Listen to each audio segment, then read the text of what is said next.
영준아, 너 나중에 자식을 낳으면 뭘 물려주고 싶어? 자식을 낳으면 뭘 물려주고 싶냐고? 자식이 없는데 지금 벌써 생각을 해야 돼 그런 걸? 그러니까 나중에 나중에. 물려줄 게 없는데 미안하다. 물려줄 게 없다. 아니 근데 왜 그거 갑자기? 아니 누나 쌍둥이들 벌써 뭐 유산 물려주게?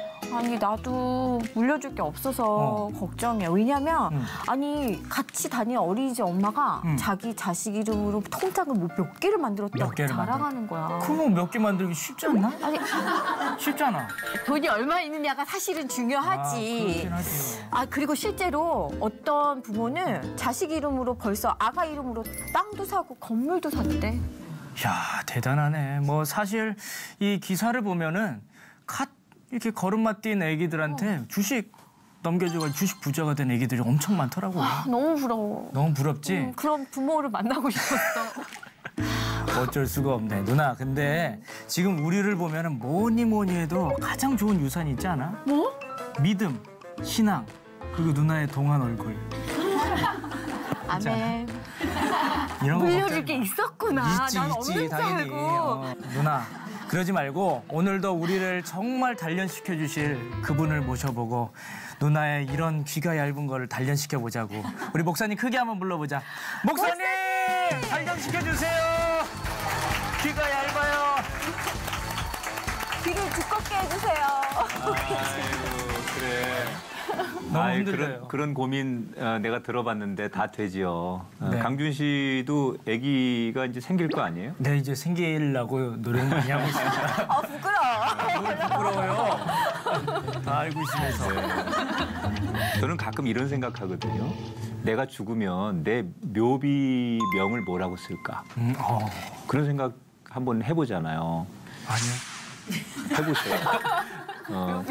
내 묘비명을 남이 쓰지 않고 내가 쓴다면 뭐라고 쓸까? 한 번쯤은 생각해. 어떤 문구를 얼핏 생각나는 게 있어요? 뭐라고 적고 싶은지.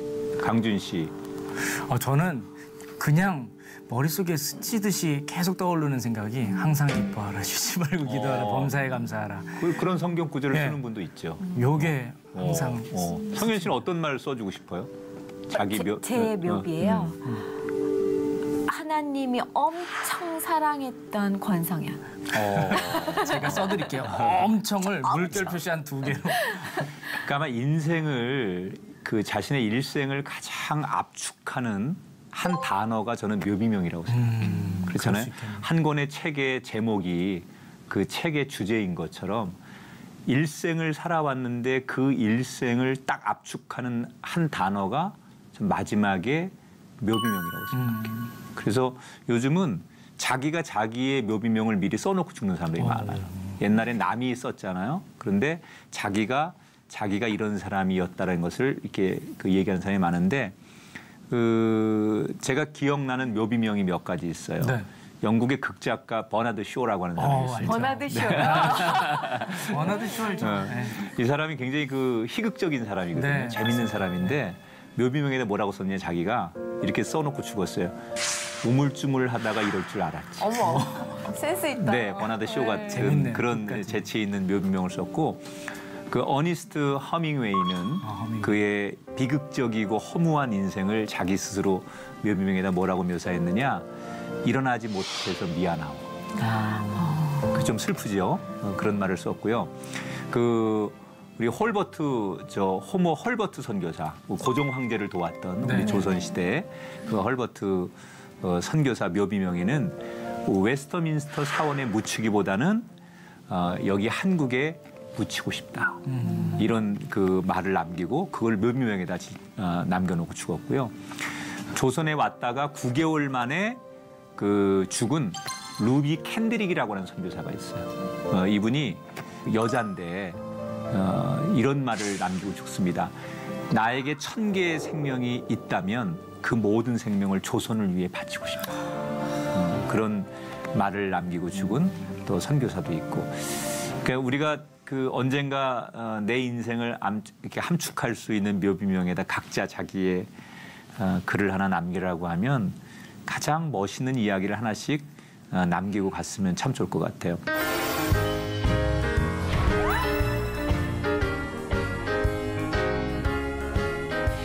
지난 시간에 지금 사무엘의 그 마지막 설교, 네. 고별 설교 이 내용을 우리가 함께 지금 사무엘상 12장에서 나누고 있는데 오늘 연이어서 이 마지막 이 사무엘이 남기는 유언과도 같은 그런 설교의 내용들을 계속 살펴보도록 하겠습니다.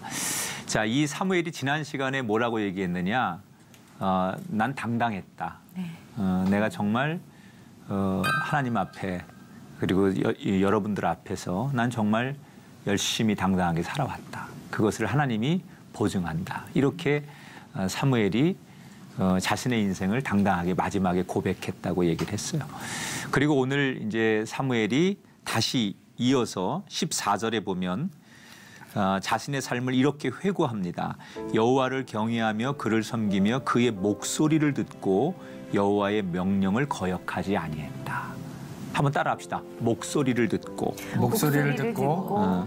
자기가 하나님의 음성을 들었다는 거예요. 하나님의 목소리를 듣고 자기는 그 하나님의 말씀하시는 대로 하나님의 음성대로 순종하며 살려고 했다. 이게 사무엘의 자신의 간증 속에 나오는 거예요. 사무엘이 언제 그 하나님의 음성을 제일 먼저 듣나요? 어렸을 때 성막에서. 그죠?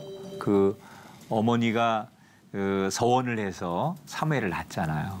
한나가. 그래서 이제 사무엘을 하나님 앞에 드리겠다고 해서 성전에 갖다 맡기는데 어린 사무엘이 어느 날 잠을 자는데 누가 자꾸 부르는 거예요, 자기 이름을.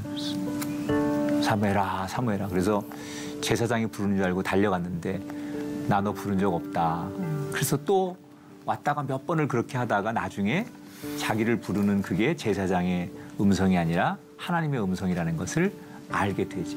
그때 처음 이 성막에서 성전에서 하나님을 음성으로 이 사무엘이 만나는 거예요. 그리고 그 어릴 적에 만났던 하나님의 음성, 하나님의 목소리를 평생토록 생생히 기억하는 거예요. 그 사람이 언제 하나님을 만나느냐에 따라서 달라지는 것 같아요. 그러니까 뭐 좀 이렇게 다 성장해서 나이가 먹어서 뒤늦게 하나님을 만나는 사람도 있지만 아주 어릴 적에 하나님의 음성을 제대로 만나면 그 음성이 자기 가슴 속에 자기 인생 속에 그대로 남는 사람이 있어. 그래서 우리 자녀들이 어릴 적에 하나님을 만나는 건 참 좋은 것 같아요.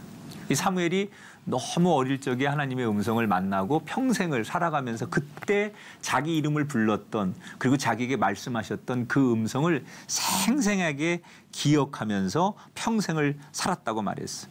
그리고 15절에서는 우리도 지금 자기뿐만이 아니라 하나님의 그 음성을 우리도 듣고 있다 이렇게 말했어요. 너희가 만일 여호와의 목소리를 듣지 아니하고 여호와의 명령을 거역하면 이렇게 말했어요. 그러니까 우리에게도 하나님이 말씀하고 있는데 우리는 그 말씀을 들은 적이 없대요. 하나님은 말씀하셨다는데. 그죠? 하나님의 음성을 듣는 방법에 대해서 많은 분들이 물론 우리가 이렇게 직접 하나님께서 어떤 우리 귓가에 또는 마음속에 진짜 나만이 느낄 수 있는 음성으로 주시는 좀 객관성이 있는 음성으로 주시는 그런 것도 하나님의 음성일 수 있지만 하나님의 음성은 때때로 가장 많은 것은 생각을 통한 음성 그리고 주의 종의 말씀을 통한 음성 또 하나님께서 가장 말씀을 많이 하시는 방법 가운데 하나가 성경을 통해서 하시는 말씀. 그러니까 그런 음성을 우리가 들을 수 있어야 돼. 그러니까 너무 우리가 마치 산신령이 얘기하는 것 같은 너무 영화를 많이 본 사람들이죠. 드라마 너무 많이 본 사람들이 하나님을 전부 그렇게 해석하는 거예요. 귀신의 소리나 무슨 뭐 무당이 이렇게 접신해가지고 나오는 그런 소리처럼 하나님의 소리를 많이 오해하는데 하나님은 말씀하심을 통해 성경을 통하여 그리고 또 주의 종의 설교를 통하여 이렇게 해서 하나님께서 주시는 그렇다면 우리는 너무 많은 하나님의 음성을 듣고 있는 거죠. 그러니까 그분은 말씀하고 있는데 정작 우리가 그분의 음성을 안 들으려고 하거나 못 듣거나 아니면 무시하는 거죠.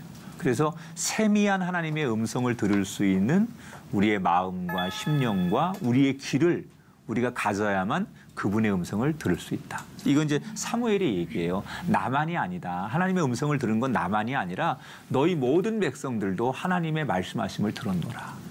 그리고 지금도 하나님이 말씀하고 있다. 그 말씀을 우리는 순종해야 된다. 이런 얘기를 지금 사무엘이 고별 설교를 통해서 이스라엘 백성들에게 유언처럼 주는 거예요. 너희들이 앞으로 살아가면서 하나님의 말씀을 들어야 된다. 그 음성을 거역하면 안 된다. 그리고 그 음성 앞에 순종하는 사람이 돼야 된다. 자, 우리 성현 씨나 강준 씨는 신앙생활 어릴 때부터 하셨죠. 네.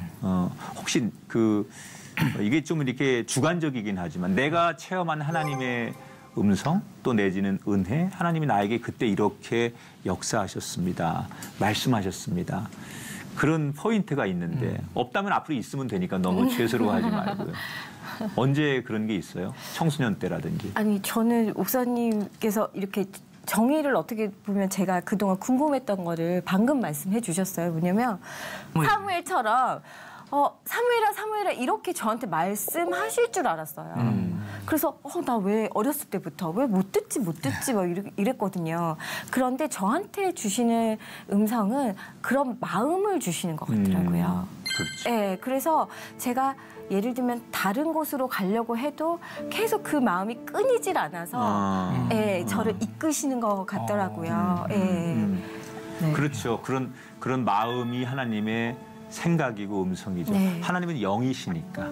그렇죠. 하나님은 영이시니 신령과 진정으로 예배하는 자가 하나님을 만날 것이다. 그러니까 영적인 분을 자꾸 육신적으로 접촉하려고 하는 것이 잘못된 거죠. 그분을 만나려면 그분이 영이시니 우리가 신령한 영적인 예배, 그죠? 영의 사람이 되어서 그분을 만나 하나님을 만나는 건데 우리가 너무 인간적인 세속적인 그런 방법으로 하나님을 만나니까 안 되는 거죠. 그러니까 지금 그 말은 영적으로 들으면 그게 하나님의 음성이고 그게 하나님이 나에게만 주시는 메시지라고 생각하시면 되죠. 알겠습니다. 강준 씨는 자기만의 그런 고백의 포인트가 있나요? 저는 이제 모태 신앙으로 자라서 주변에 또 신앙 그리고 믿음이 좋은 분들이 정말 많거든요. 그러다 보니까 저는 어렸을 때 왜 기도할 때 눈물이 안 나오지? 왜 기도할 때 난 뜨겁지 못하지? 왜 방언을 받지 못하지? 이런 걸로 비교 아닌 이렇게 비교를 그런 게 하면서 부러웠구나. 믿음을 평가를 했거든요.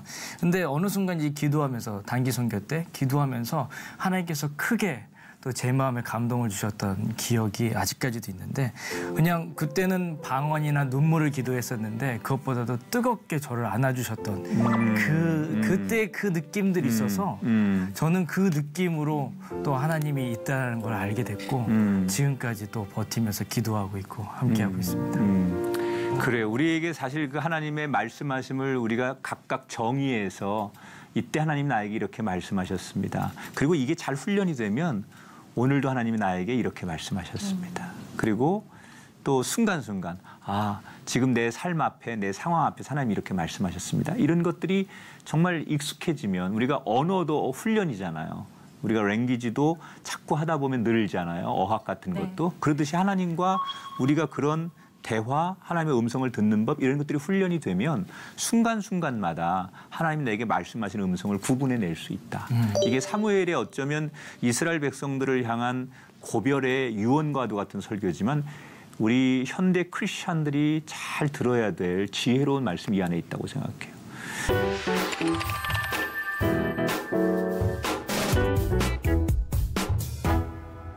지금 사무엘은 하나님의 음성을 듣고 내가 그 음성 앞에 생생히 그 말씀을 기억하며 순종했다. 이런 얘기를 지금 하잖아요. 그다음에 뭐라고 얘기를 하느냐. 하나님의 손이 나를 어루만진 것을 나는 경험했다. 이런 얘기를 해요.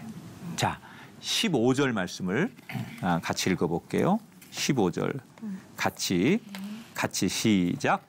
너희가 만일 여호와의 목소리를 듣지 아니하고 여호와의 명령을 거역하면 여호와의 손이 너희의 조상들을 친 것 같이 너희를 치실 것이라. 자, 거기 손 얘기를 합니다. 손 얘기. 하나님의 손. 이게 이 손이라는 거는 굉장히 우리 몇 주 전에도 그 얘기했잖아요. 네. 손이 자기 인생을 살아온 것을 가장 잘 표현하는 우리 몸의 일부라고 얘기를 했는데 그 하나님의 이 손은 가만히 성경을 보면 그 하나님의 손이 임하는 역사를 굉장히 많이 보게 돼요. 저는 모세가 홍해 바다를 건널 때 그때 그것은 하나님의 손이 이스라엘 60만 백성들을 이렇게 보호하시는 그 손이라고 생각해요. 또 애굽의 군사들을 그 홍해 바다에 다 하나님이 멸하시는 것도 하나님의 징계의 손이 임하시는 거예요. 그러니까 어떤 손이 어떻게 그때그때마다 임하느냐에 따라서 보호하심의 하나님의 손을 경험할 것이냐 아니면 하나님의 심판의 손을 경험할 것이냐. 그런데 지금 사무엘은 뭐라고 얘기하느냐. 자기가 하나님의 손을 기억했다는 거예요.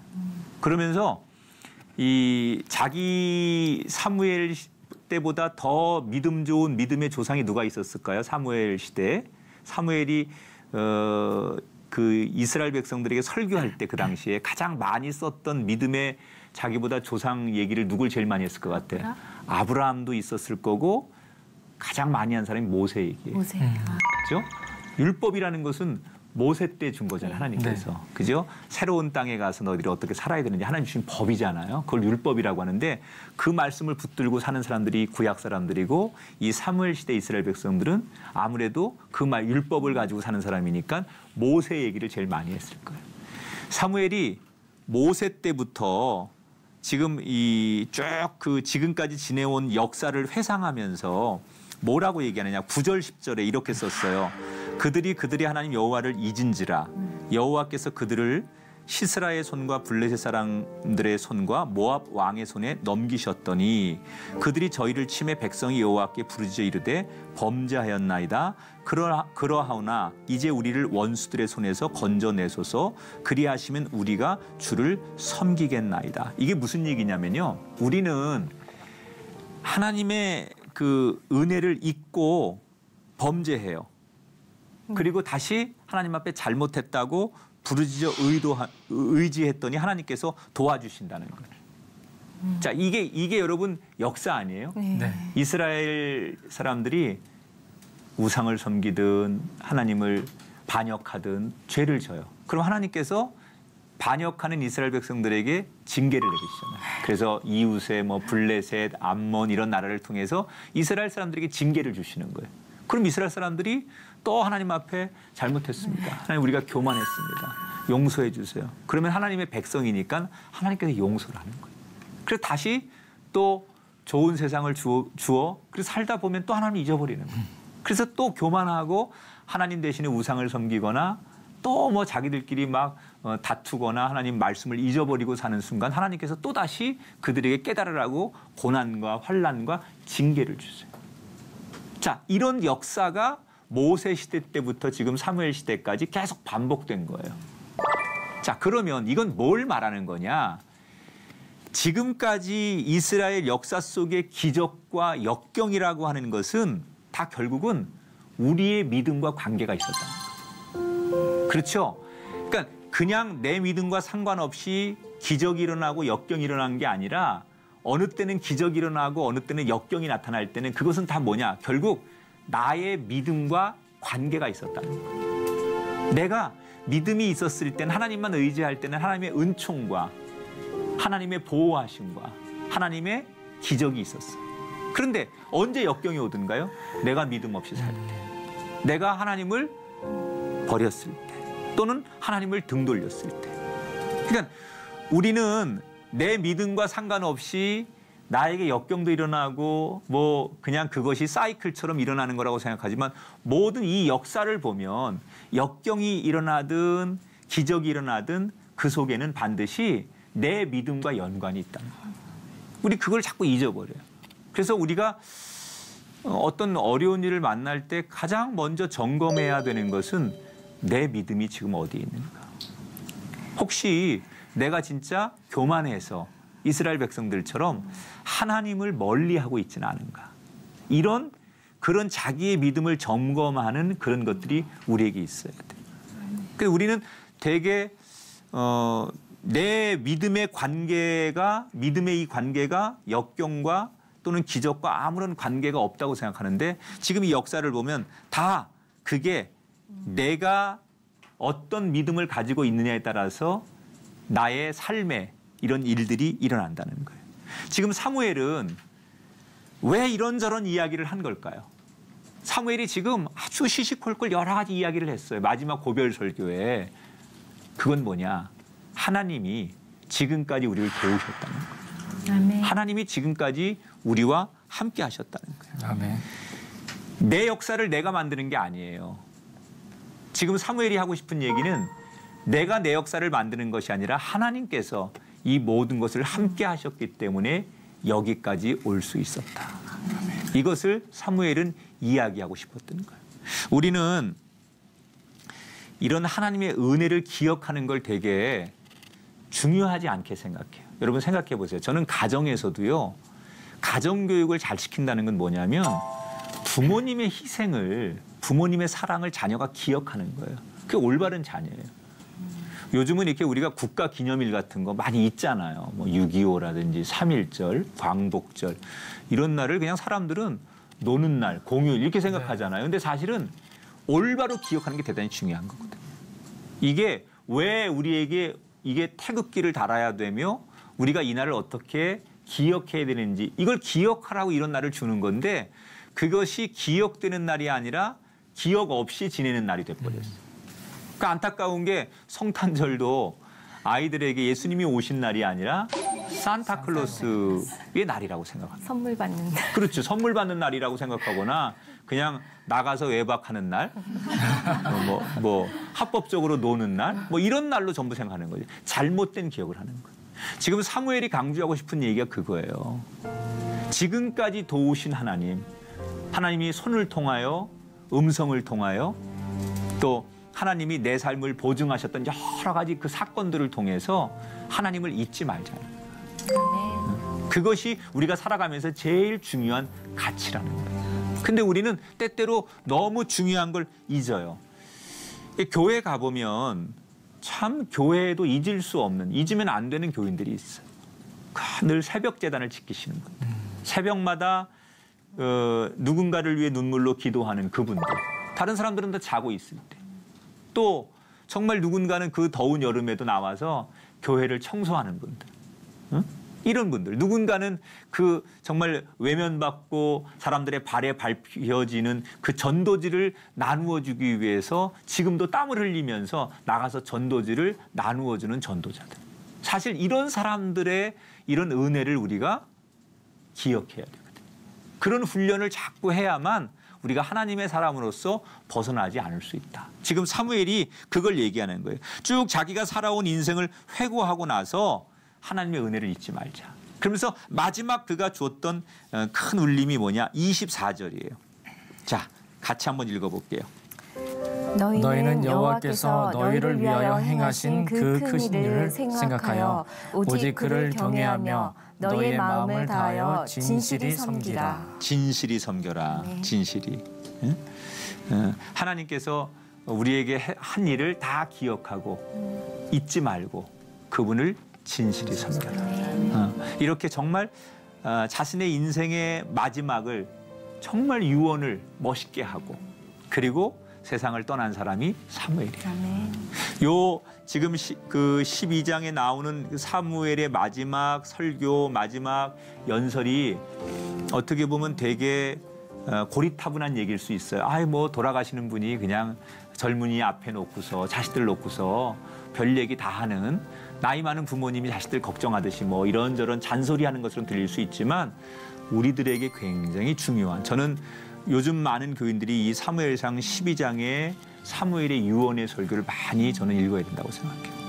이 말은 어떤 기적의 이야기보다도 우리들에게 울림을 많이 주는 그런 설교라고 생각해요. 자, 아까 제가 그 묘비명 얘기했잖아요. 네. 지금 사무엘 얘기를 했는데 내가 만약 사무엘의 묘비명을 써줘야 한다면 나는 사무엘의 묘비명을 뭐라고 써줄 수 있을까?